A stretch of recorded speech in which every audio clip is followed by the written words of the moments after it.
Flight. It's the goal mankind has striven for since the dawn of civilization. As far back as recorded history goes, all the way back to Icarus in Greek antiquity, people have gazed upwards into the azure blue skies and longed to reach their heights. Thus, as the centuries passed and technology progressed, the various scientists, engineers, and romantic dreamers scattered across the globe among humanity's most developed societies worked tirelessly to unravel the mysteries of aviation in order to finally realize our oldest dream. And eventually, after centuries of effort, realize it, they did. Leonardo da Vinci, Otto Lilienthal, Louis Blériot, Nikolai Zhukovsky, and of course, the Wright brothers, along with thousands of others, all paved the way for the globalized world we reside in today, connected by the 500,000 aircraft flying across the Earth at any given time. So, with all that in mind, the title Designer Ahead of His Time is a nebulous title to grant. After all the hundreds of truly great aviation engineers whose names have passed into legend, who among them would you choose to grant this title of True Visionary to? Who among them is the man this video is about? The answer is, of course, none of them. This man's designs are largely lost to time, completely unknown to all but the most hardcore of aviation nerds, and even then, we are few in number. Which is understandable considering his story and the fact that almost all the historical sources are in Russian. Yet even with that in mind, it's strange that no one in the popular history space has really told this story. That is, until now. And given the thumbnail, the Russian sources, not to mention the fact that I am the one making this video, I think you all know where this intro is going.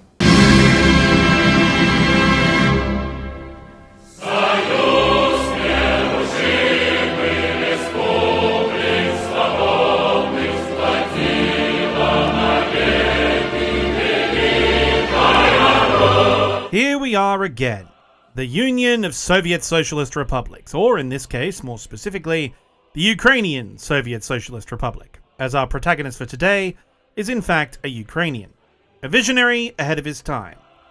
Yet he was an outlier in that he didn't really fit into the mold of most aircraft designers. Outspoken, opinionated, a neurotic genius like some kind of communist Howard Hughes, aka a broke Howard Hughes. In his youth, he was an old Bolshevik, a party man to the core that for a myriad of reasons despite that, involving bad decisions, political machinations, and plain bad luck, the stories of which are mostly lost to time, he never really got his own design bureau, instead hopping between the various OKBs while pulling double duty for both the Zhukovsky Aviation Institute and the headquarters of Soviet aviation development, Tsagi. That man's name was Boris Ivanovich Cheranovsky, one of the original pioneers in the effort to develop what was at the time the cutting edge of aircraft design, the flying wing. However, in that effort, he would rub shoulders with many of the legends of Soviet aviation, magically dodge getting purged, design some truly incredible aeroplanes, and above all, piss off everyone he worked with. This man was cited in every memoir I read about him as impossible to work with as a team. But before we can tell that story, there are two caveats. First, all of this is pulled from a number of articles I've scrounged up from the disparate depths of translated Russian aviation blogs and the few collated memoirs found in Yefim Gordon and Bill Gunston's books. There really isn't that much out there, and a lot of it has been lost to time, so this will not be as in-depth as my other videos. Links will be in the description for those who want to read them. But I've done my best because this story is awesome. And second, as always, the ultimate downfall of communism is that it always ends up getting crushed by the reactionary forces of corporate capital. As such, there is, of course, the ad. This video is sponsored by World of Warships. In the darkest days of World War II, the Royal Navy was faced with its toughest battle. After the devastating loss of the mighty battlecruiser Hood, Winston Churchill gave what would be one of his most famous commands: sink the Bismarck. In the latest event, World of Warships gives you the chance to be the hunter or the hunted in their brand new and incredibly epic Hunt for the Bismarck event. Players can step into one of two roles: become the bounty, a high-value target hunted by everyone in the match, or play as a hunter and track down marked bounty players for rewards. This is a competitive event with action-packed, high-intensity gameplay, and the stakes are almost as high as they were in 1941. World of Warships is, in my opinion, the world's best free-to-play online game, and the Hunt for Bismarck event is live now for a limited time. Will you risk it all as a bounty and see if you can survive being hunted for higher rewards, or will you play as the hunter and hunt down marked enemy players? There are literal metric tons of event rewards to be won using your bounty hunter tokens, like historical battle damage and realistic camouflages, visual effects, and event collection items, and even the Royal Navy battleship HMS Prince of Wales, which can be unlocked through the Hunt for Bismarck reward pool in the Special Armory system. So what are you waiting for? Click the link in the description to get access to a bunch of exclusive rewards and join us in the hunt for history's most infamous battleship. Doing so will grant you a massive load of starter bonuses and rewards, especially for new players who will get 20 days of World of Warships Premium, the Japanese Tier 3 Cruiser Tenryu, 1 port slot, and a 6 skill point commander, not to mention a bunch of other stuff. Come join us on the high seas if you haven't already, and whatever it takes, you must sink the Bismarck.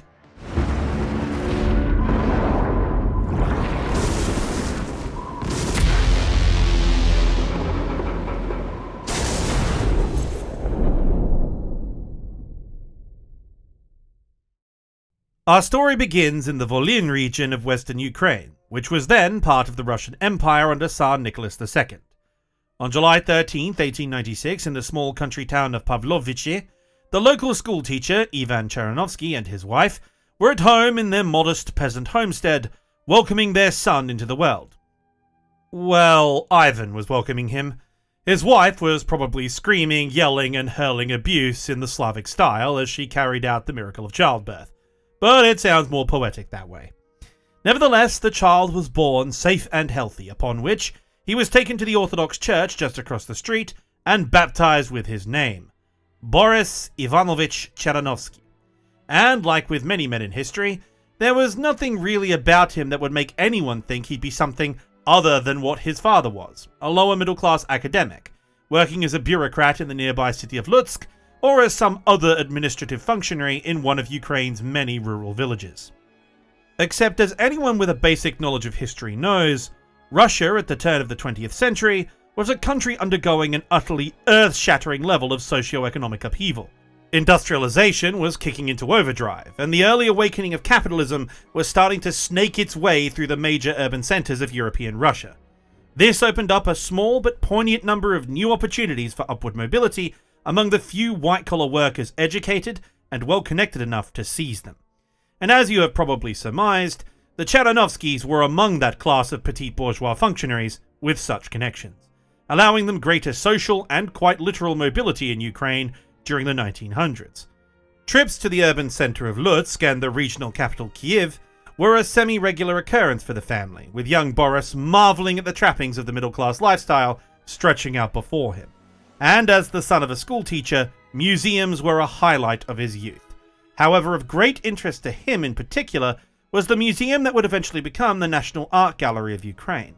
Boris was captivated by the works on display here, especially as the museum doubled as a technology center in its early days, from the latest in industrial machines and steam engines, all the way to fine works of art, paintings, dioramas, and most prominently of all, sculptures. If there's one thing Russia can really do besides play chess, it's build sculptures. And Boris was inspired. With his academic background, active imagination, and the opportunity provided to him by his class, he decided early on that it was art school for him. And unlike other neurotic weirdos who moved to the big city for art school just before World War I, Boris got accepted. Though Russia would probably prefer he and the other artist had their roles reversed, for, obvious reasons. This naturally led to him moving to the city of Kyiv in 1914 to attend the Kyiv Art Institute, majoring in sculpting. Yet several years earlier in 1910, while he was completing his high school diploma, something else happened to him that planted the seed for what would eventually become his life's work.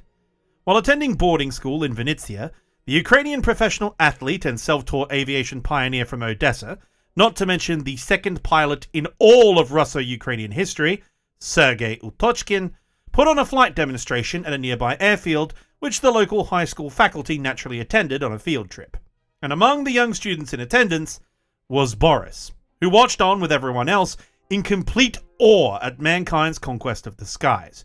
He was captivated by the science of flight, while the romance of aviation meshed well with his advanced understanding of beauty and artistic aesthetics.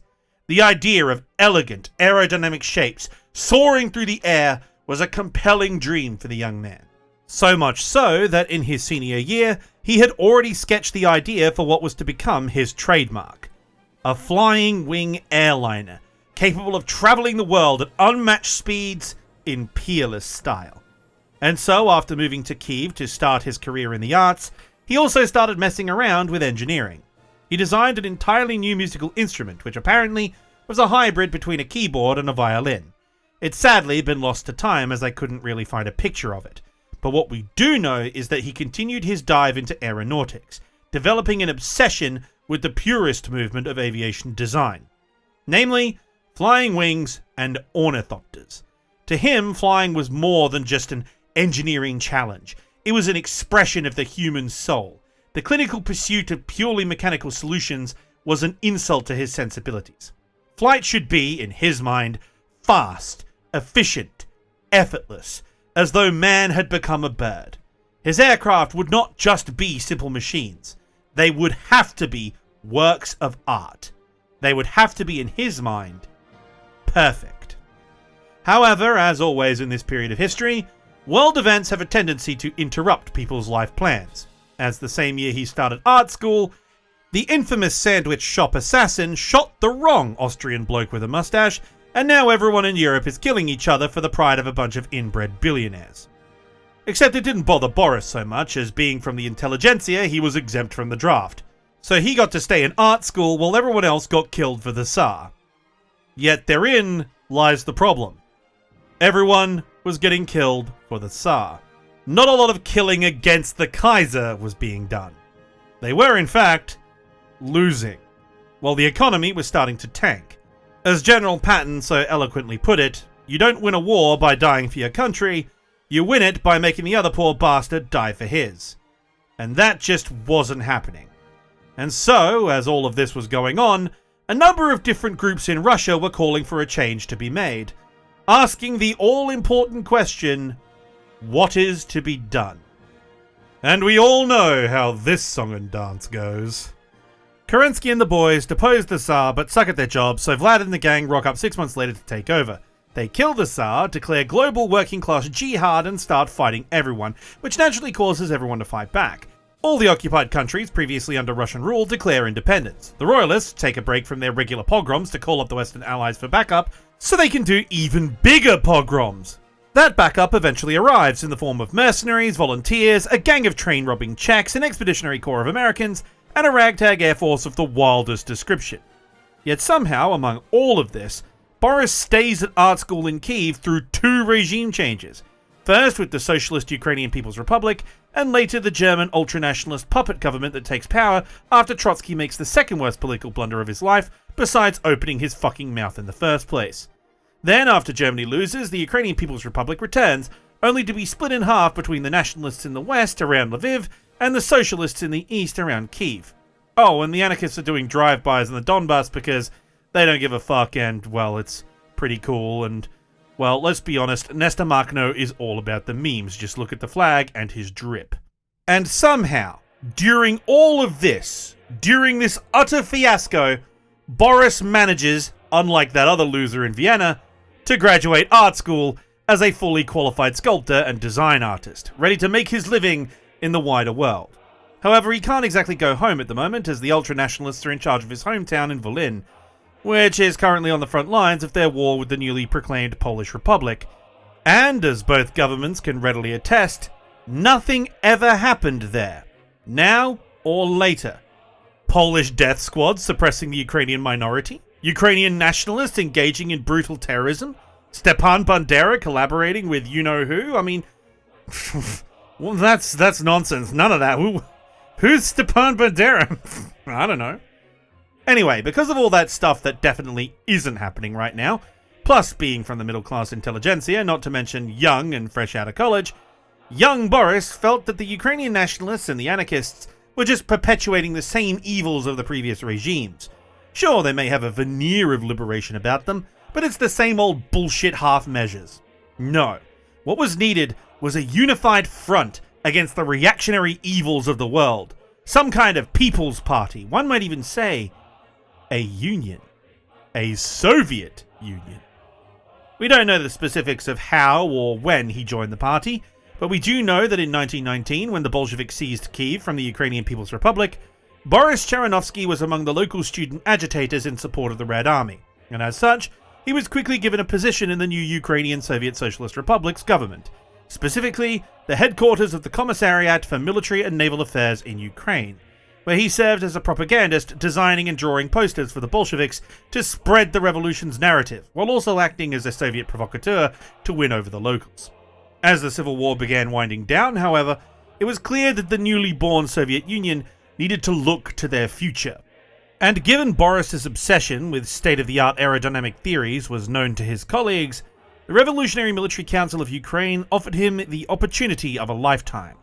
Secondment to Moscow with a state scholarship to the Zhukovsky Aviation Institute for training and ultimately service to the state as an aviation designer. And incredibly enough, his sketchbook from this period actually survived, which included journal entries about his thoughts. The article from which I sourced these will be in the source list below. It gives an insight into the type of man Boris was, and, well, if you've met art students, imagine an art student tech bro. Yeah.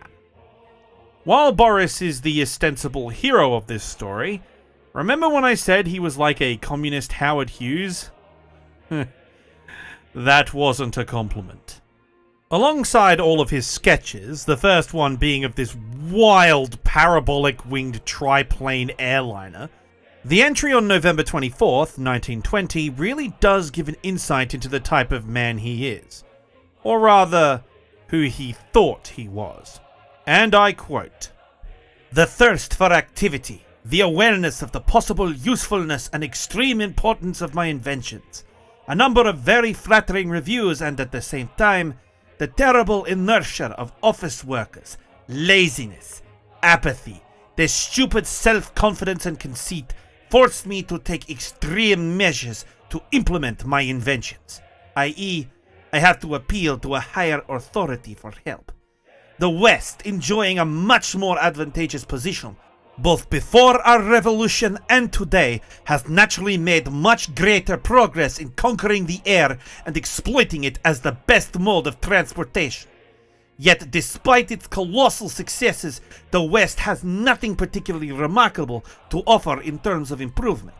The projects I propose fundamentally change the view of aviation, making it very economical and perfect, both in terms of material resources, in terms of simplified design, and in terms of speed of movement and significant load capacity.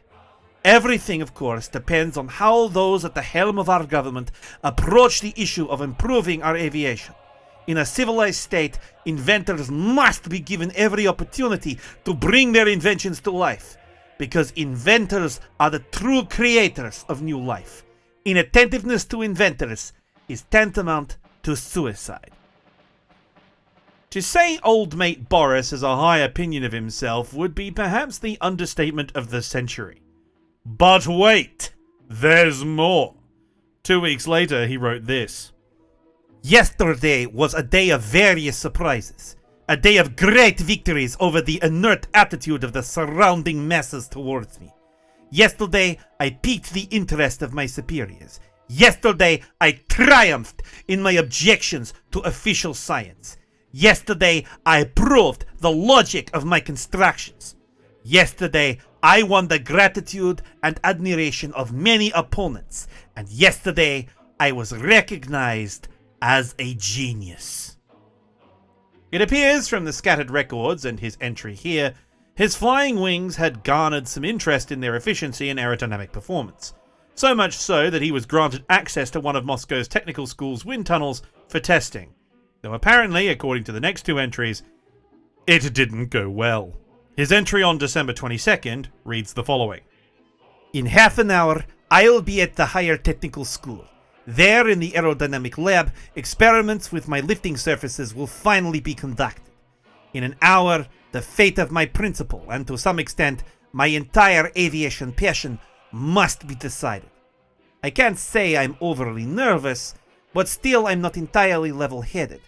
At the moment, I'm not quite sure what I'll say, what I'll demand, what I'll defend, but I must be firm and clear-headed. Which was followed on the 24th by this entry. The blowing, or I guess this was supposed to be aerodynamic testing or airflow test, was incomplete. I am not satisfied with the experiment. The largest plate was blown at different angles, but at the same speed, only 17 meters per second. This is nonsense. The position has not been proven. Comparisons cannot yet be made. Yeah. The research tests casted some serious doubts about his original design scheme. Yet does he handle it like a professional? Does he take the critique of his colleagues and build on their ideas, working collaboratively like a committed socialist should do? No, of course not. This is the Soviet Union. Worse still, it's the Soviet aerospace industry. The only thing bigger than everyone's dreams in this industry is everyone's ego. And as we've established, despite the presence of people like Yakovlev, Tupolev, and Artyom Mikoyan, who, if you've been watching my main series, you will know are all massive prima donnas, Boris is in a class of his own in that department. Rather ironic for a classless society, it has to be said. In any case, he was at school to be an aviation designer, so he needed to actually design aircraft. And of all the types of aircraft he decided to build as his very first project, he decided to build an ornithopter. A muscular-powered ornithopter. That's right. You gotta work those arms for the motherland, bucko. We've had the internal combustion engine for over 2 decades and powered flight for almost as long. So naturally, the prototype you need to work on to get recognition is a machine that flies entirely based on human power. No flight stats exist for this thing because, in a massive twist that will shock everyone, it didn't fly. I am surprised. I am flabbergasted even. Yet he remained undeterred. He still firmly believed in his parabolic wing idea and proposed a full-scale airliner based on the concept, a design he called Vitalia. And once again, everyone told him he was completely insane. Only his roommate, Mikhail Tikhonravov, the designer of the Katyusha rocket launcher and head of the team behind Sputnik, not to mention the guy who coined the term cosmonaut, he was the only one who thought Boris's flying wings could work, because, big surprise, the guy who wants to go to space likes crazy engineering designs. But of course, the faculty tell him he's thinking too ambitiously and order him to work on his assigned projects instead of stupid dreams. So, does he knuckle down and work inside the system? Does he work with his colleagues to refine the design into a proper proposal? I think you can all see the pattern by now. No, of course he didn't. He told everyone to f*** off, did just enough to not get expelled or fired, and then roped his only supporter, future legend of the space program, Tikhonravov, into helping him set up his own independent design bureau, to the extent that he converted his drafty rundown apartment into a drawing room, which they kept from freezing during the winter, by hand building a clay oven in the middle of the room. A clay oven they were only able to keep running by hiding in one of Moscow's state warehouses for lumber supplies until the staff left for the night. Then, once the staff were gone, they stole firewood and jumped the fence. Boris was so broke, even the teapot he used to boil water for everything was stolen. Specifically, he stole it from the communal kitchen in the headquarters of the Osaviekim, or to use its full name, the Society for the Assistance of Defense, Aircraft and Chemical Construction. Which is the ultimate irony, because despite engaging in larceny against them, it was that very society who would finally give Boris his big break. In 1923, the Osaviekim arranged for a glider competition called Soaring Flight, to be held in the scenic environs of the Crimean Mountains. The Crimean Mountains have a uniquely good environment for gliding, as they sit on the southern end of the peninsula, right on the coast of the Black Sea, meaning not only do you get the geothermal updrafts that usually come from mountains, you also get the regular gusts and currents coming off the ocean as well. Ideal conditions for a glider with a large flight surface. Or in this case, a glider that was entirely flight surface. Boris entered the competition, and with barely any support from his colleagues, working entirely in his free time, he built his very first parabolic glider, the Boris Cheranovsky 1, or the Bitch 1 for short. Not exactly the most flattering design acronym for an OKB, but given the circumstances, them's the breaks, I guess. And after a series of ground tests at the Moscow Technical School's airfield using a snowmobile as a tow vehicle, Boris and the gang travelled to Crimea for the inaugural Soaring Flight Glider competition on November 1st, 1923. Whereupon the revolutionary parabolic glider, the Bitch 1, with test pilot Comrade Denisov at the controls, dragged along the ground and crumpled at the bottom of the hill, with nary an ounce of lift for its trouble. As you can imagine, the ridicule that was directed Boris's way was cataclysmic. But of course, he is the most bloody-minded man imaginable, and so he went right back to the drawing board. The parabola wasn't going to work, and the instability caused by the lack of a vertical stabilizer made things significantly worse. He was going to have to be more conventional, yet still push the envelope of the flying wing concept. The result, once again, was a totally hand-built solo effort, creatively named the Bitch 2. What Boris had done was use a German wing design already in use and scale it up to the full size of an aircraft. Add on a vertical stabilizer with a rudder, and hey presto, you have a workable flying wing. This thing was pretty hardcore too. There was only one landing gear strutted to the aerofoil, and the cockpit didn't even have a floor. No, the pilot sticks his head out of the top through a small hole, a feat he achieves by climbing into the wing and having the ground crew lace the wing fabric shut behind him.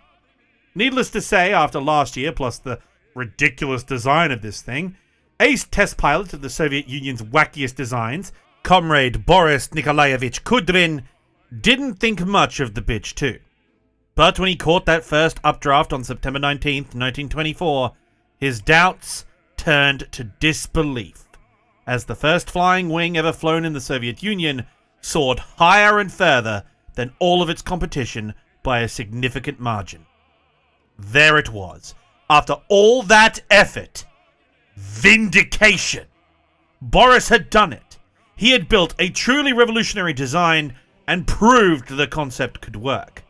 And how did he celebrate this achievement? Did he buy a round of vodka for the ground crew who helped organize the event?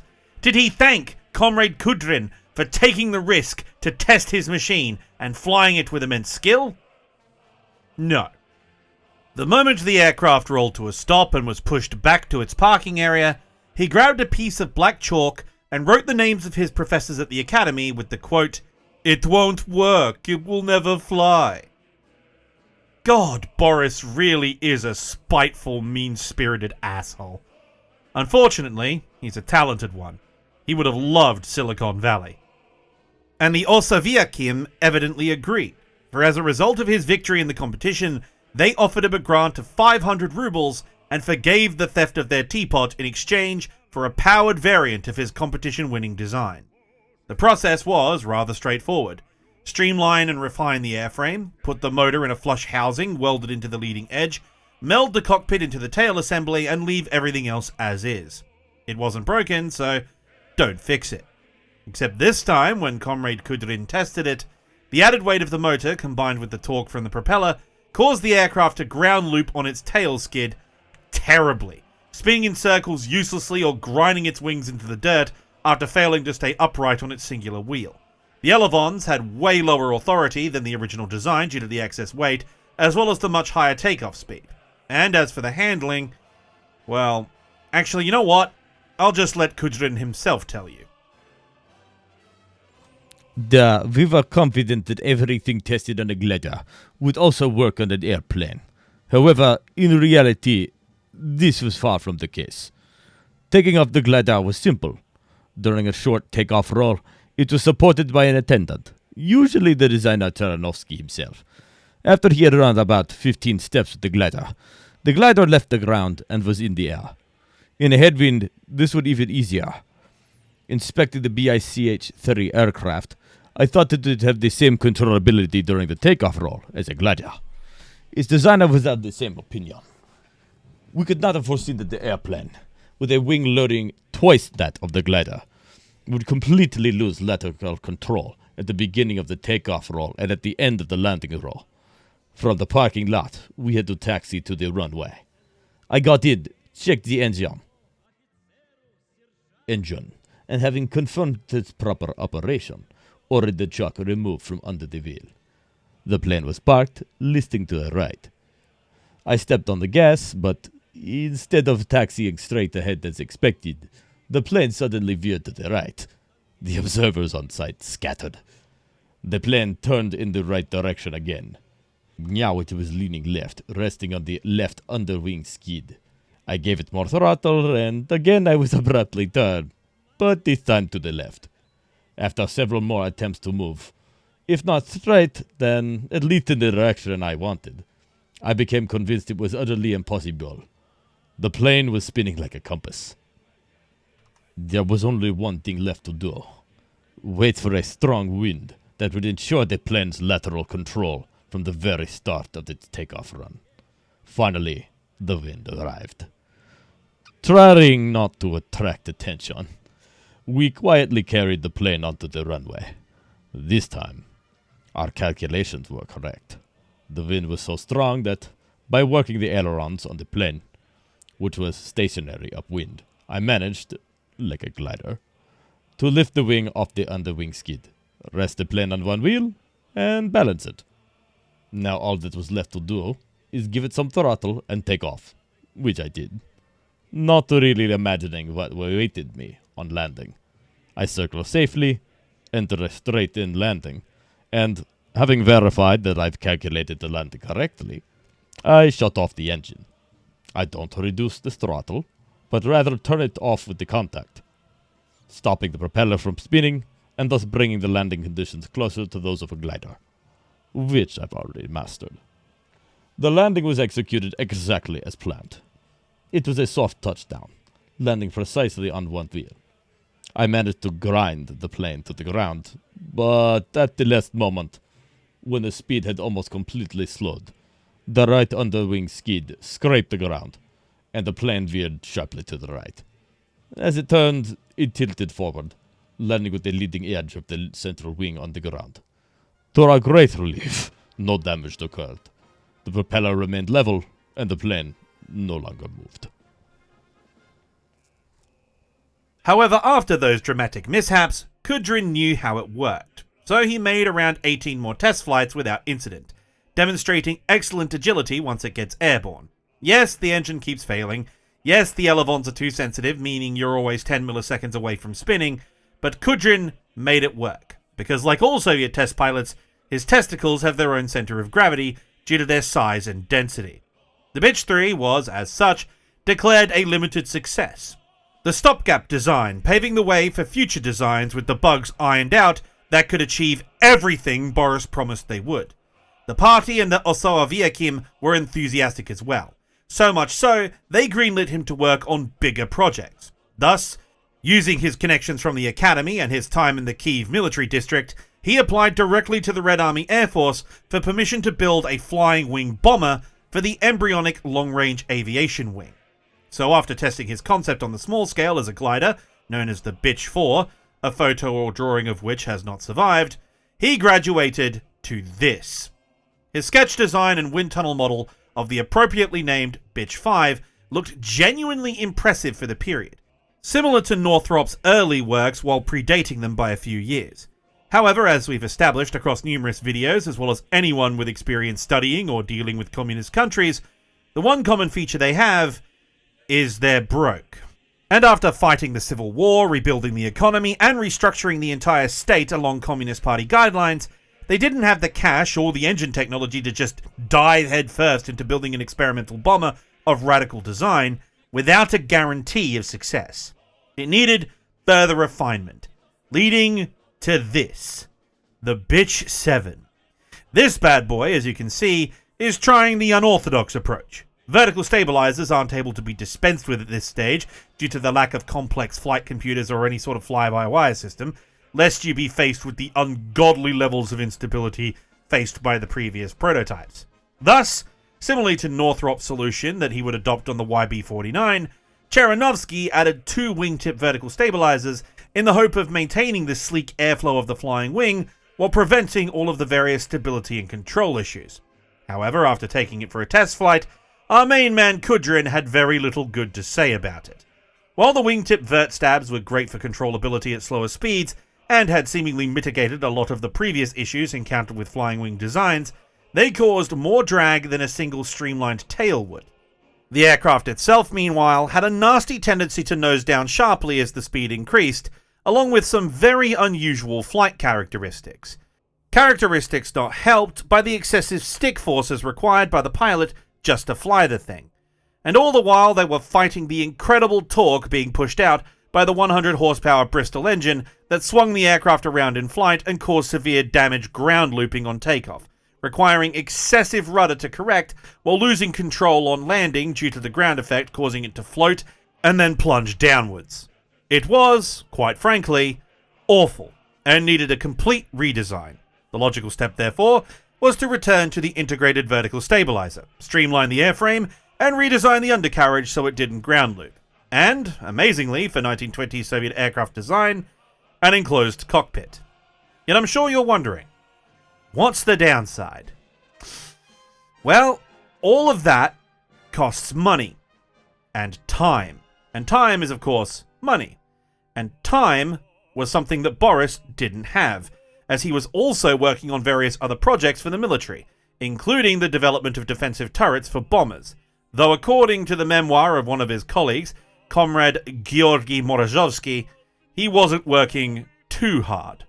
Quote, "In inventive work, it is crucial to be passionate about your task. Otherwise, no matter how brilliant you are, the work will never get off the ground. This is what happened to my partner, the talented designer Boris Ivanovich Cheranovsky. The turret idea failed to interest him in the slightest, and Cheranovsky gradually withdrew from the work. With other commitments, a shoestring budget, and a small team as a result, not to mention his, shall we say, less than stellar social skills, it wasn't until 1932 before he managed to get the newly designated Bitch 7A off the ground, which was far behind his development schedule. Then again, the reason he got it off the ground at all is because his talent had been recognized by a certain organization in the USSR, the Central Aerohydrodynamic Institute, otherwise known as SAGI. That's right, our boy has finally made it to the big leagues. The Bitch 7A performed well. In fact, Comrade test pilot Blagin gave it an excellent review. The new rudder layout worked exceptionally well. It had great handling and excellent aerodynamic performance, only held back by the underpowered engine. Then again, that underpowered engine was an old British clunker that gave it a higher top speed than the indigenous Soviet engines of a similar class, albeit with the downside that it threatens to shake the airframe apart. In fact, it very nearly did. Over the course of 15 flights, the engine mounts wore down to the point that they cracked the entire housing. But they had proved that the parabolic flying wing would work for larger aircraft, and work well. Sagi was pleased, as was the party, so much so, they awarded him the Order of the Red Star and authorized him to begin work on his bomber project. However, first, as customary with videos on the history of the Soviet Union, it is time for a side quest.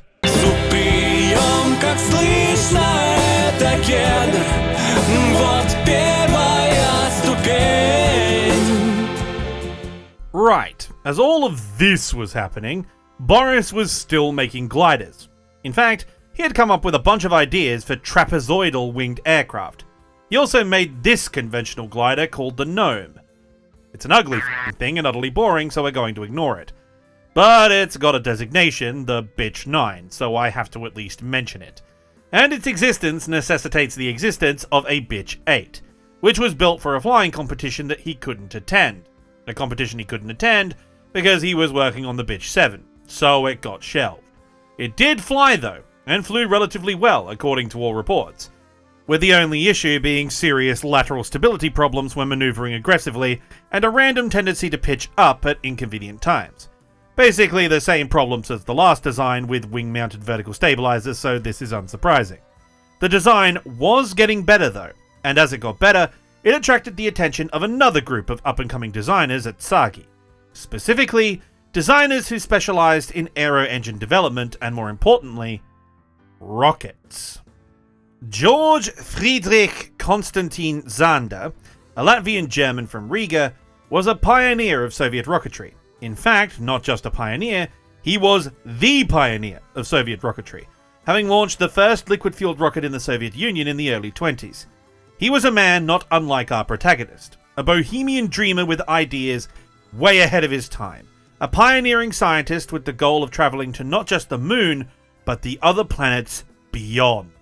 As early as 1924, he founded the Society for the Study of Interplanetary Communication, assembling a team of young scientists just as mad as he was to pursue the goal of a Soviet space exploration program, which, after several years of disparate work across the various departments of Sagi and the Aviation Academy, merged together in 1931 to form the Group for the Study of Reactive Motion, known among the departments as the Jet Propulsion Study Group.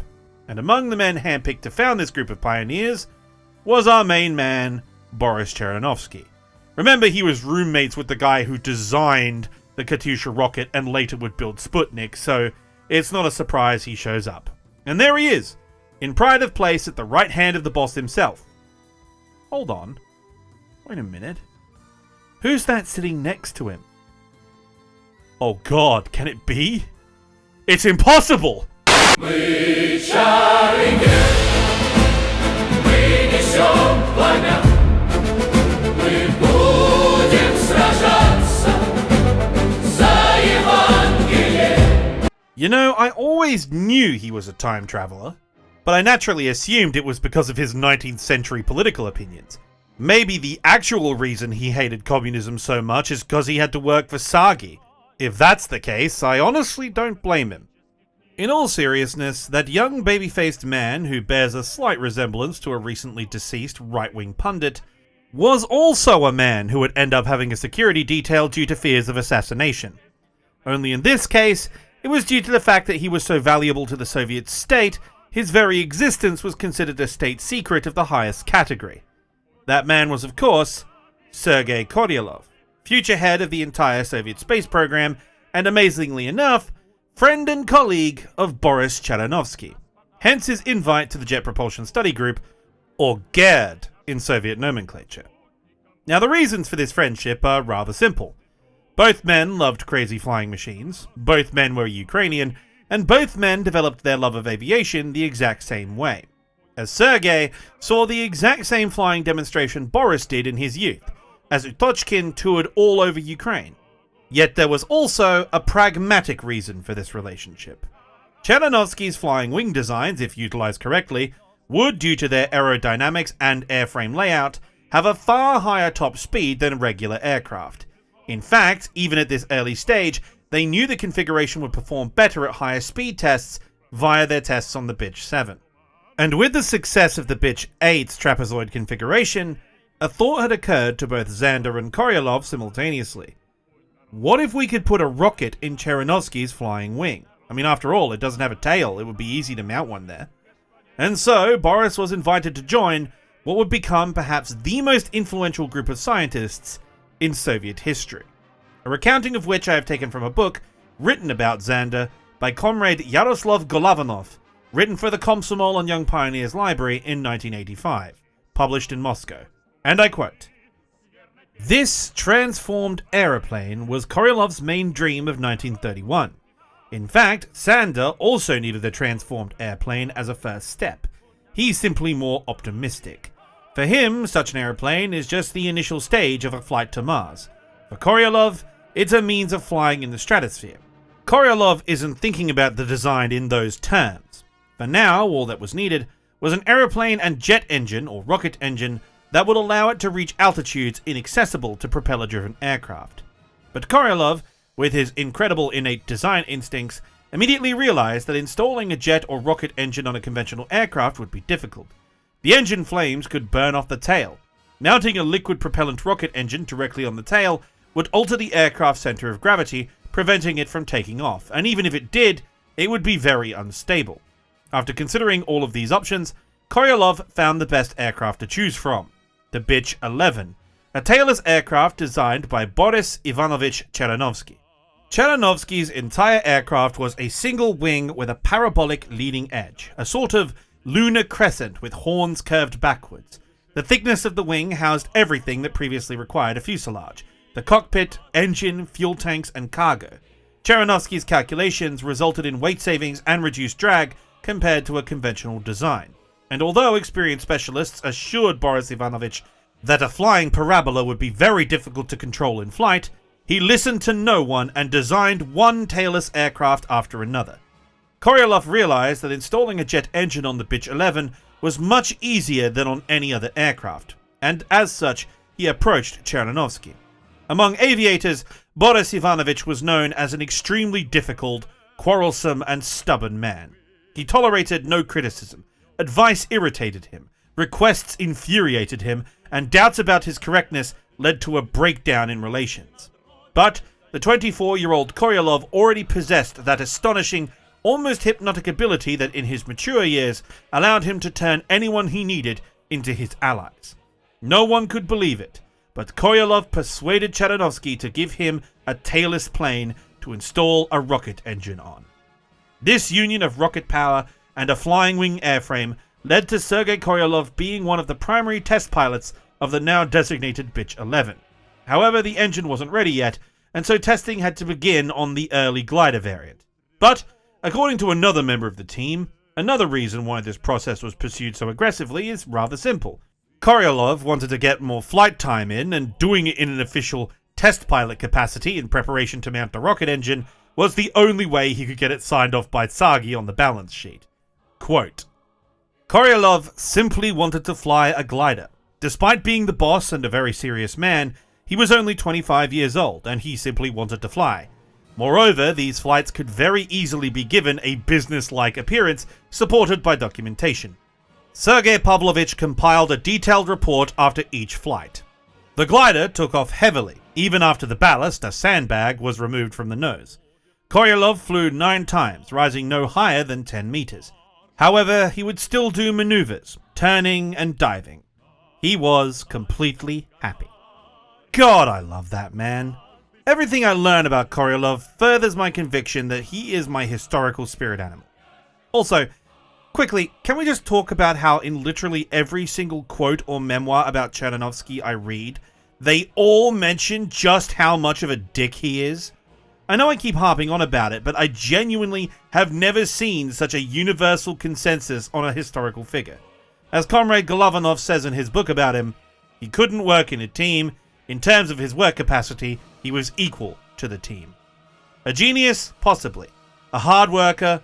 Probably. A visionary? Debatable. An asshole? Definitely. Yet be that as it may, Boris had managed to make some powerful and influential friends. He was on the cusp of developing one of the world's first rocket planes. Things seem to be moving in a truly excellent direction career-wise.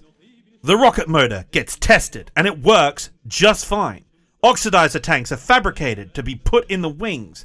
Engine mounts are built into the airframe, and then Friedrich Zander dies, Korolev gets reassigned, and all work on the rocket engine for use in aviation stops, with efforts redirected to improving the Red Army's rocket artillery.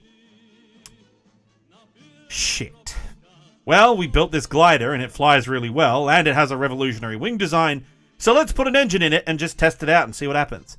Boris tactically acquires an old British Scorpion engine with a whopping 34 horsepower and flies the aircraft himself. As expected, aerodynamic and handling performance is excellent, but without a proper power plant and state funds being primarily allocated to the bomber program, the Bitch 11 would, like everything else he's built thus far, be consigned to the scrap heap, a monument to what could have been. Alas, however, there was no time to cry over spilt rocket fuel. which is usually corrosive anyway. The Red Army Air Force wanted a bomber. His design promised incredible performance, according to him anyway. And the party, as a result, seeing all this work, actually gave him a budget for real, genuine, full-sized engines. This was it. A full-scale prototype at last, and perhaps with it, a design bureau of his very own. All he needed to do was build it.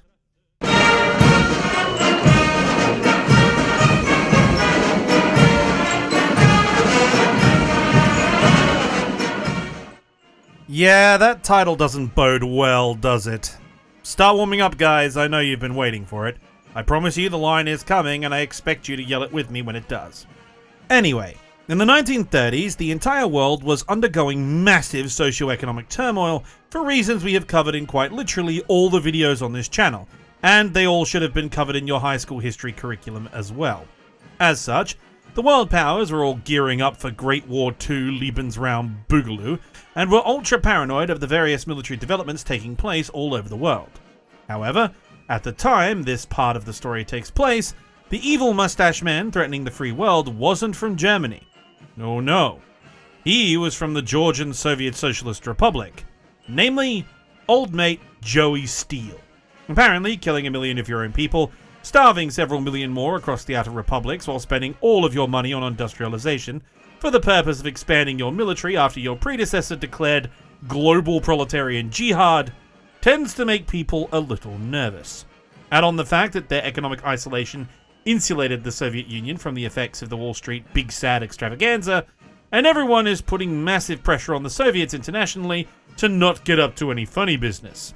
So, with all that in mind, the Ministry for Aircraft Industry, the Red Army Air Force, and Marshal of the Union, Comrade Mikhail Tukhachevsky, decreed that development of the revolutionary new flying wing bomber must be carried out in secret to ensure the world doesn't learn of the new technological and tactical edge the aircraft will give them. Thus, good news was circulated to all who would listen. Aeroflot, the newly founded airline, was getting a brand new flagship airliner to go with it. That's right, disguising state-of-the-art bomber development as airliners. I'm sure no one will ever do that again. The Bitch 14, as the aircraft would be known, was developed from the outset as a bomber, with an ostensible passenger cabin. I say ostensible because due to its parabolic flying wing layout, as a bomber, the cabin doesn't have a door, or air stairs, or even a canopy. No, the pilot and the passengers accessed the cabin by climbing through the windows. Windows which had hinges that opened the entire frame outwards, allowing the commuters and crew to swing themselves in feet first as though they were climbing into a tank. Not the comfiest embarkation methodology, it has to be said. And God knows how anyone is bailing out of this thing with a chute in case of emergency.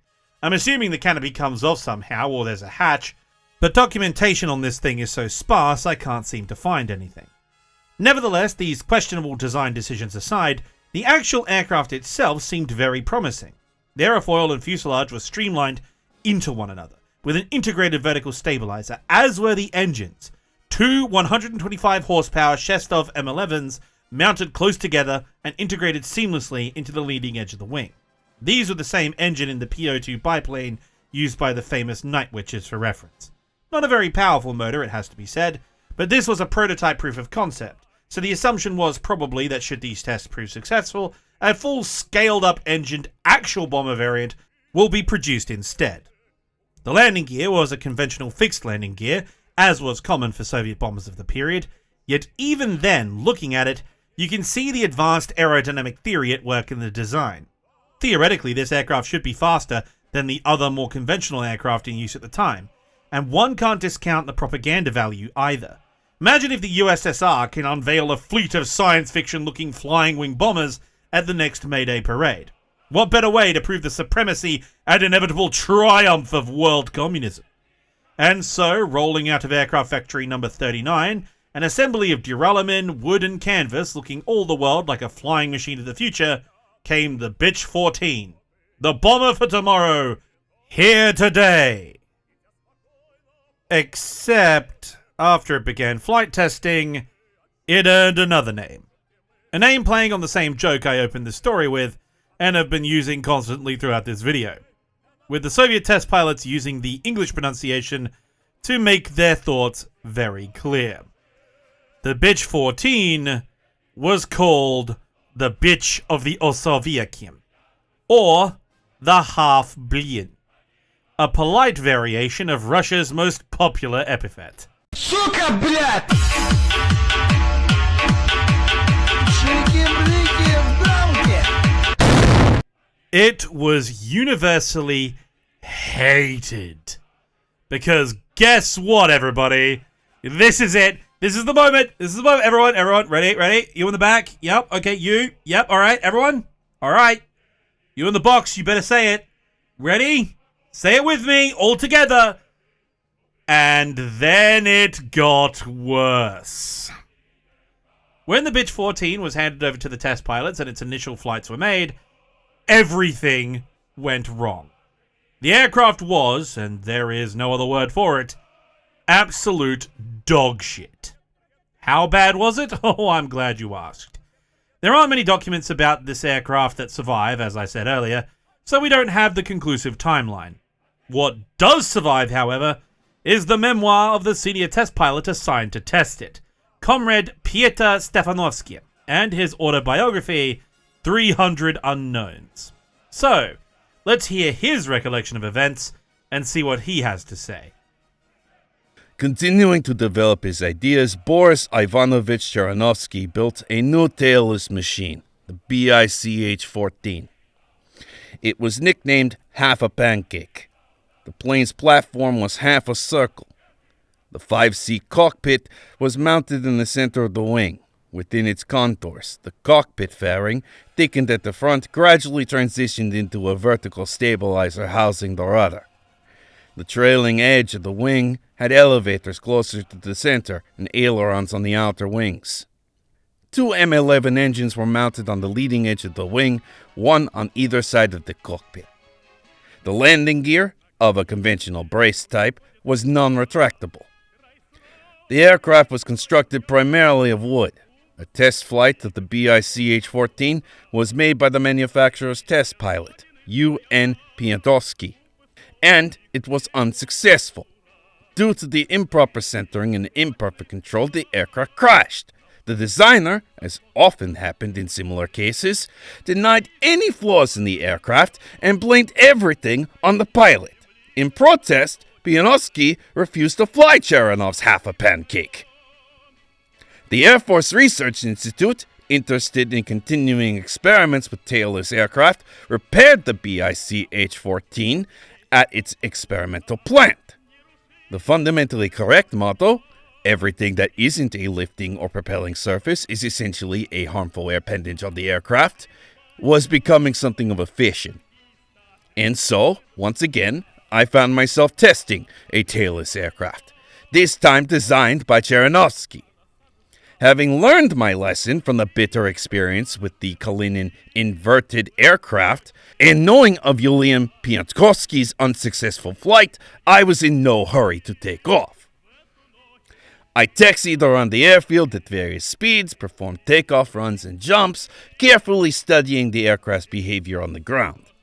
The designer couldn't ignore the Institute's authority and meekly corrected any deficiencies he noticed. In short, everything was proceeding as usual. It was time to test the BICH-14 in the air. Like all tailless aircraft, it lifted off the runway very easily and began to climb. As the speed increased, the plane began to pull downward. I vigorously pulled back on the control column. The load was becoming unbelievable.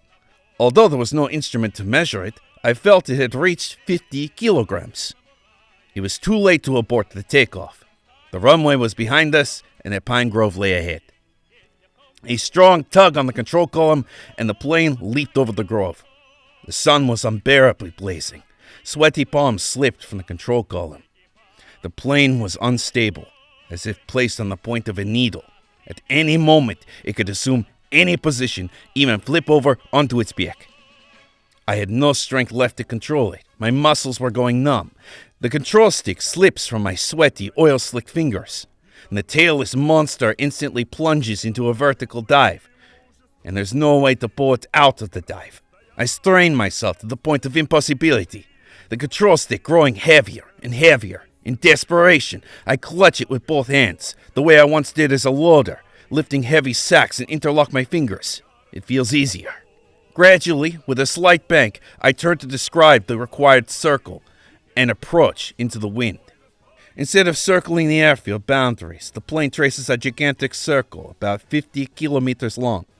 Finally, I catch a headwind. It's blowing almost directly across the runway. I reduce the engine speed to glide speed. The speed decreases and the tailless plane immediately acquires excellent control. What? Is it only made for takeoffs and landings?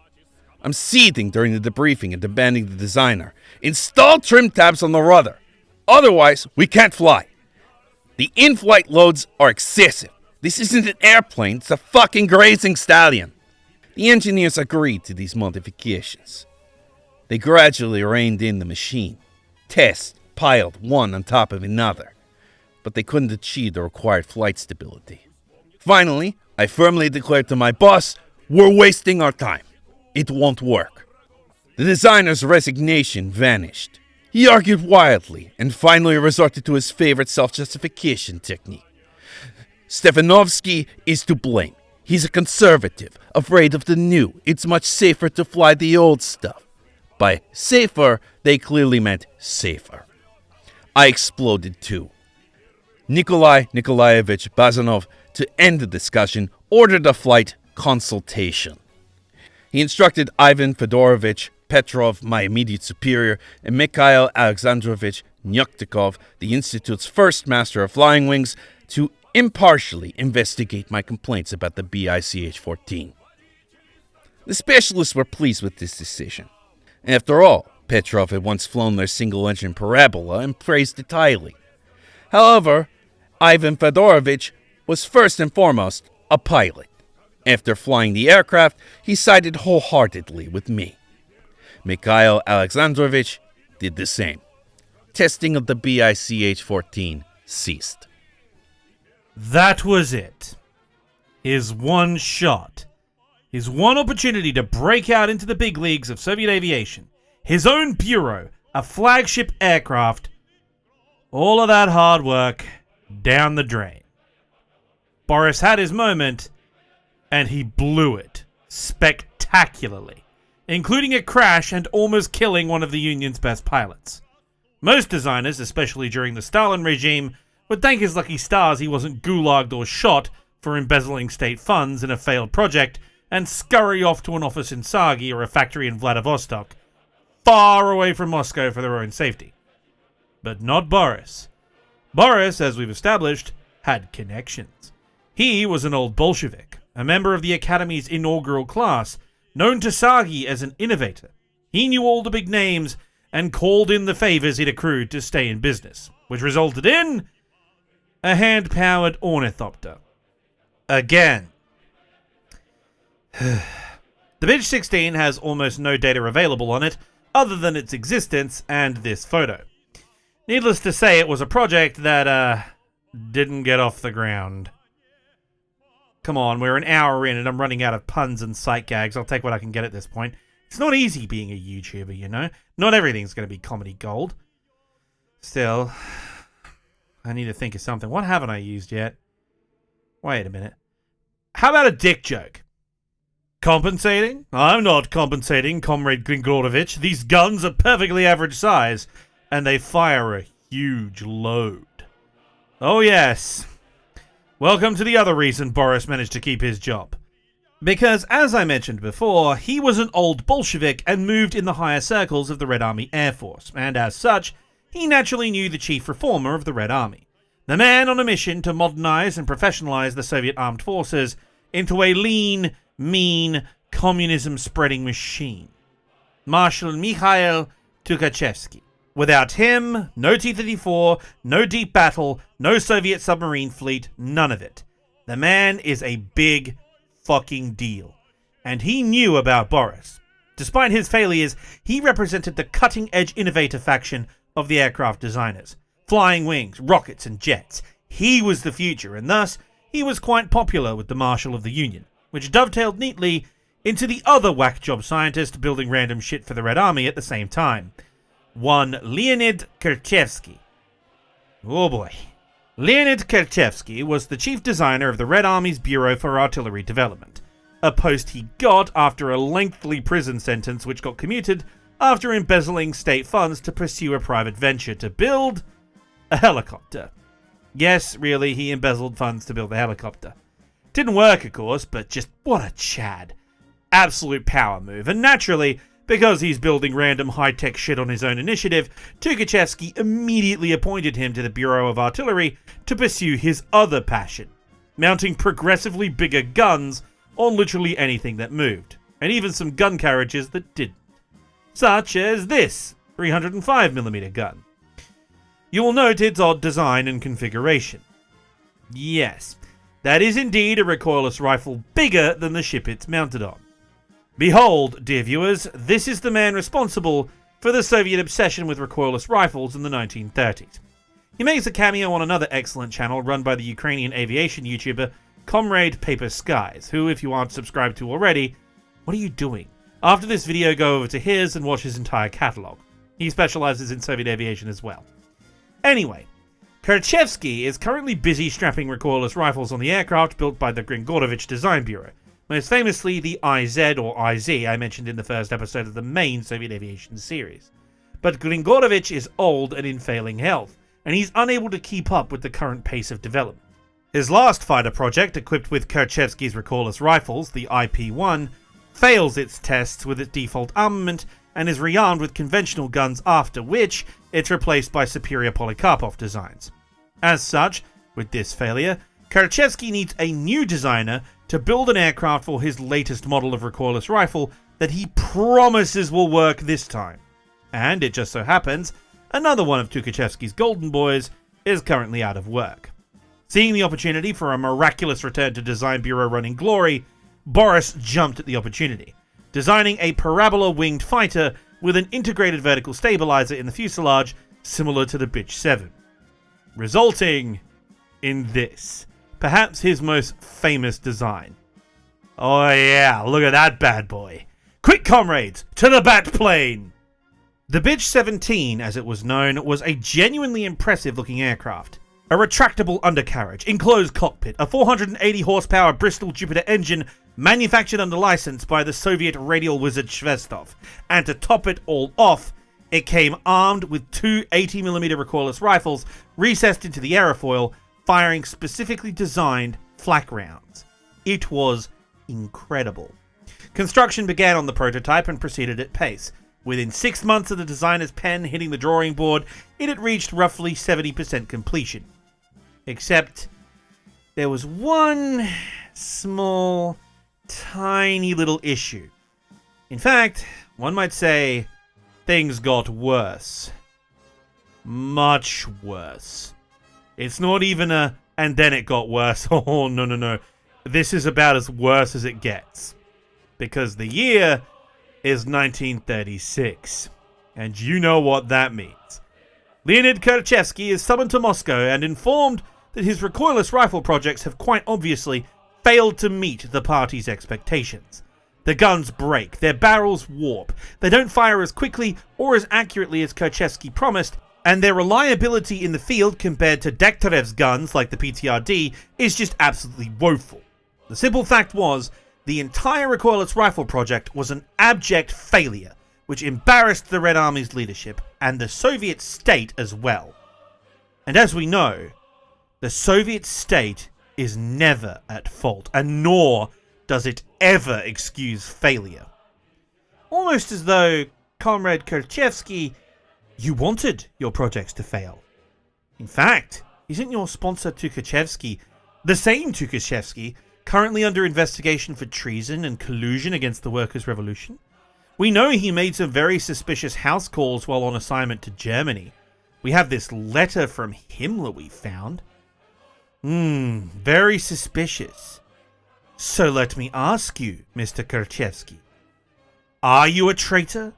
Do you hate Comrade Stalin? Well, we shall soon find out.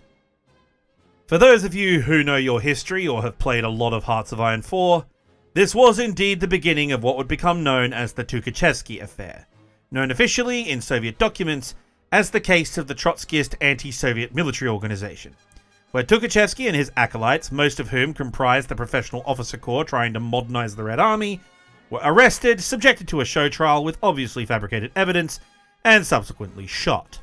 This would of course kick off the Moscow trials alongside the trial of all suspected Trotskyists and the so-called Right faction led by Zinoviev, resulting in the Great Purge we all know and love. Yet amazingly, somehow, I honestly don't know how he pulled this off. Maybe it's because he didn't actually finish building the plane. Maybe it's because he called in a few favors he still had. Whatever. When the NKVD came knocking, Boris was like, wait a minute, Tukhachevsky? Those guys were traitors? Whoa. Those bastards. Those absolute scummy pricks. Me? Oh, no, comrade. I've been with the party since 1919. Honestly, I'm glad Comrade Stalin is finally doing something about all these traitors, especially about those kulaks back home. Holodomor, famine, a load of rubbish. There's plenty of food. I eat just fine, and I'll tell you something else. In my house, there is nothing here but us Marxist-Leninists. You hear me, comrade? That you can take to the central bank. Not a capitalist bank, the central bank. What's... Oh, you want to know about Koryalov as well? Yeah, look, I don't know much about him. He's a bit weird. I spoke to Glushko about him recently, actually, but if you want my opinion, that bunch of rocket scientists aren't to be trusted. I never really got on with them anyway. They kind of just invited me along because they wanted to use my plane. Actually, matter of fact, you should go talk to Glushko. I'm sure he can tell you more. Honestly, given everything he got up to and who he was friends with, it's a miracle he wasn't purged as well. My only guess as to why he wasn't, apart from the above that I've already talked about, is that he was just such an asshole. The NKVD reasoned he couldn't be part of a conspiracy because he would have informed already, solely out of spite or some other personal grudge. Even so, he quite sensibly decided to keep a low profile after all of that shit went down, and went back to what he was doing before. Building ornithopters. Man might as well change his name to Atreides at this point, the way he keeps making these things. Behold the Bitch 18, which to be fair, looks like an X-Wing and is really cool. I even have footage of it, which is really the incredible part because it actually worked. As a glider, its aerodynamics were excellent, and its flapping mechanism actually generated a significant amount of lift. But like all muscle-powered ornithopters, it had a practical utility of, well, to use an appropriately archaic simile, a screen door on a submarine. It was a cool little concept and an absolute propaganda smash at air shows, but otherwise it was completely useless. And that was what Boris was stuck doing for the rest of the 1930s. Propaganda projects. Specifically, light sports aircraft, to show off the glory of Soviet society and its ongoing prosperity. All hopes of a military career were dashed. His work on the trapezoid wing gliders for the rocket programs in the early 30s were further developed into this. The Bitch 20, a light sports aircraft powered by a tiny little Blackburn motor with an eye-watering 18 horsepower. It flew fine, buzzed around the airfield quite happily, and proved the aerofoil was viable on a powered airframe. Thus, he graduated from a light sports aircraft to an air racer. Yeah. Apparently, and I didn't know this before, I found out while researching this video, Soviet air racing was a thing, which is wild to think about, and even then it definitely was only between the bureaus due to, no private property under communism. But there were indeed professional air racing events in the Soviet Union prior to World War II and during the Cold War. It even had foreign competitors on occasion. I wish I could find comprehensive sources on this, but the only major event I have a record of is an endurance race around Moscow. Incidentally, that race was won by Yulian Piantkovsky, one of the test pilots who suffered through the Bitch 14 fiasco earlier. But yes, Boris made an air racer, specifically this. The Bitch 21. And it's badass. Just look at it. Integrated tail, enclosed cockpit, swept back trapezoidal wing, retractable landing gear, and a motor with 220 horsepower in something only 11 feet long weighing under 1,500 pounds. This thing wasn't going to win any speed records compared to other racing aircraft of the period, but for such a small power plant in relative terms, its top speed of 250 miles an hour was seriously impressive. So impressive, it got Alexander Yakovlev. That's right, it got Yakovlev to say something nice about someone else's aeroplane, which is a feat I don't think Stalin could even achieve. This notwithstanding though, the Bitch 21 was a fantastic little aircraft and very well could have paved the way for a potential return to fighter design with the restored confidence in his abilities. However, there is a major problem with all of that. The year was 1940. You know what time it is, ladies and gentlemen. It is time, once again, for Hitler and Halder's most excellent Eastern adventure. Look, we all know this story at this point. Half my channel is about it. Surprise Germans is a common problem in Europe and has been for a millennia. And like everyone else, Boris and the gang were rounded up on trains and shipped off to the Urals with the rest of the aviation industry to work on aviation projects for the Union to triumph over the fascist invader. And given that Boris had more experience than anyone else in the industry with gliders, he was quickly put to work designing new transport and assault gliders for the brave heroes of the...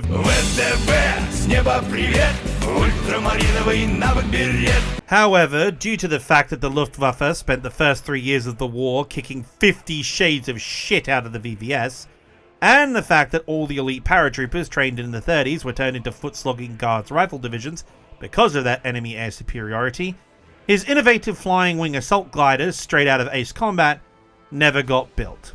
Confined to wind tunnel hell to the point we actually don't know their designations or if they even got any. Yet as the fires of Prokhorovka died down and the Soviet steamroller began thundering westwards at great speed, a new development occurred in the world of Soviet aviation. Some other designer based in Siberia kept sending memos to Sagi regarding the development of the rocket fighter program being run by Berezyak and Isayev, and the possibility of developing aircraft capable of handling the then inexplicable aerodynamic behavior encountered when approaching the speed of sound. In fact, if you remember my episode on the MiG-15, Mikoyan Gareyevich was already working on their adorable little duck design to test out the performance of swept wings. Then reports filtered through to the NKVD, through their assets in Europe and agents in place among their capitalist allies, that the Nazis had started fielding a new fighter powered by turbojets, capable of reaching speeds exceeding anything the Union could build by over 100 miles an hour. This kicked off the race for jets covered in the previous episodes. What's important here is that by virtue of his station and his ancestry, as well as the departments he worked in during the war, Boris knew his fellow Ukrainian mad scientist, Arkhip Lilka, and the progress he'd made developing turbojets prior to the war. With the prospect of those engines getting a new lease on life, or better yet, captured examples of working German engines, our main man Cheranovsky saw his last opportunity to finally get what he'd always wanted. A fully funded and staffed design bureau of his very own, with fleets of aircraft in service with the motherland. And as always, to prove his concept, he started designing gliders, which, in an incredible throwback, was a parabola, with a swept trailing edge, complete with a new and appropriately more communist designation, the Che-22. No relation to the goat, unfortunately, the guy who's on all the shirts. It's short for Cheranovsky, but nevertheless, it's rather appropriate given the circumstances. Feast your eyes on this glorious little glider. The entire trailing edge is comprised of control surfaces, with the wingtip vertical stabilizers providing dual yaw control. The cockpit is flush with the wing, and wind tunnel tests showed exceptional performance. So they built the full-scale test glider in 1948, with its public debut being made at the Tushino Air Show, which you can see on screen right now. The spectators were wowed by the design. The stability and controllability of the aircraft were exceptional, while also allowing for spectacular aerobatics. This success paved the way for his promotion to chief designer of the newly founded OKB MAI, the dedicated design bureau of the Moscow Aviation Institute. And the first product of this new bureau was the Che-23, a prototype glider model tested at Sagi. It was intended to provide data for Cheranovsky's entry into the next big project, supersonic flight. However, that was still a ways off without a new type of power plant. Besides, there was something even more pressing. For as all of this was going on, the breakneck race for the Soviet Union's frontline jet fighter was being hotly contested by all the major design bureaus, and Boris, despite his small-time bureau status, minute amount of clout, not to mention the lack of experience in building a frontline aircraft, wrote to Stalin personally, describing his 25-year experience of trying to design high-speed flying wings, and if only his bureau got the support it needed, he could build a fighter that would defeat anything the West could produce. And it fucking worked. OKB MAI got a budget for the development of a series of prototypes to become the next fighter to replace the already deployed MiG-15. A revolutionary design to spread the revolution, as it were.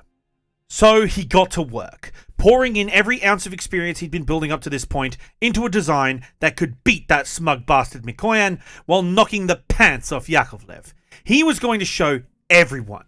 He had already acquired a Lyulka TR-1 turbojet, one most likely planned for Sukhoi incidentally, but screw that Belarusian clown and his 262 knockoff antique.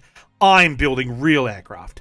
All he needed to do was create the perfect integrated aerofoil. In his words at the time, when selecting the configuration, it was assumed that such a wing shape would ensure satisfactory aerodynamic performance at transonic and low flight speeds. And the results of his work were staggering. Look at it. The Che-24. It genuinely looks like an aircraft from the late 50s to early 60s, rather than something from 1948. It predates the very similar Skyray by several years. Yet that's not all. He also proposed a refined version of it with variable geometry wings. Nothing survives of this prototype, so I'm borrowing a concept art model here, but just look at it. To anyone with even the slightest knowledge of aerodynamics, aircraft design, to say nothing of pure artistic aesthetic, the Che-24 was truly revolutionary, and the wind tunnel tests proved it. However, technology was already moving way too fast, and so the design had to be reworked to account for the latest turbojets available. By then, the Neen had arrived, and Tumansky was already working through the final details for McEwen's AM-5 turbojet that would eventually power the Yak-25. With that in mind, he scaled up the design to mount 2 of those engines inside a similar airframe. The result was this. The Che-26. Twin nose-mounted cannons, a sleek integrated airframe with a conformal swept-backed vertical stabilizer, a theoretical top speed of Mach 1.7, and a ceiling altitude of 72,000 feet. Now granted, these are optimistic projections, but it's no exaggeration to say that this fighter, if it had been built, would have been a decade ahead of its time. And had it been built, it would certainly have outperformed Western aircraft in terms of speed by a considerable degree. So of course, it was never built. Because as this design work was underway while practicing for the Ticino Air Parade of 1949, the Moscow Aviation Institute's chief test pilot, Comrade Ivan A. Petrov, was killed while flying a Che-22 glider. Subsequent investigations had shown a flaw in the construction, and without the guarantees of a large military contract to back up the program, unlike the big-name bureaus like MiG or Lavochkin, Cheranovsky couldn't just write this off as an operational necessity for the defense of the motherland. He tried arguing his case, but the damage to his reputation was devastating over the next few years. And then it got worse. For him, I mean, not humanity. Because it was at that exact moment, his patron, who backed his ascension to chief designer, Iosif Vissarionovich Stalin, died in a puddle of his own piss, rip bozo, ridding the world of one of its worst residents, while simultaneously removing any form of political protection Boris still had. And as Khrushchev rose to the top out of the bloody power struggle that followed, the bloodless purge of de-Stalinization began, and among the victims was Boris Cheranovsky. Reduced to a teaching position at the Institute, he retired in disgrace out of spite, still living in the same drafty rundown apartment he'd moved into 40 years before. Forgotten and ignored by the system he so loyally helped create. A victim of his own obnoxious personality. Embittered and alone. as well as unmarried, due to what I can only assume was his ego being inversely proportioned to his empathy and masculinity. The few friends he did still have kept offering to help him find a new position, or at the very least get him a dacha in Crimea on the Black Sea to improve his health. Have him run the glider competitions there for the Komsomol or the Young Pioneers or something. Korolev was head of the space program and had immense pull, while one of his pupils had become the head of the PVO, ace fighter pilot and 3-time hero of the Soviet Union, Alexander Pokrishkin. Alas, it was to no avail. His stubborn pride prevented him from accepting any help at all, and so, on December 17th, 1960, Boris Cheranovsky, pioneer of the Soviet flying wing, rival to Northrop and the Hortens in the glider championships of the 30s, and founding member of the Soviet equivalent to NASA's Jet Propulsion Lab, died in obscurity and was buried in Moscow, forgotten by almost everyone in the very industry he helped build. And with him died the Soviet flying wing program. Or so you might think. Remember that designer I mentioned half an hour ago stuck in Siberia? You know the one? The guy inquiring about the rocket program? Unbeknownst to him, Boris had a rival. It turned out he wasn't the only one pursuing high-speed flying wings. And even though he too would get sidelined like Boris, unlike Boris, he refused to give up. But that man's story is a story for another time. So tune in for the next chapter soon of our long-running adventure. The next episode of the mainline entry in the series. Because in our next chapter, you better prepare yourself for a great adventure as we go Slavjanking through the sound barrier.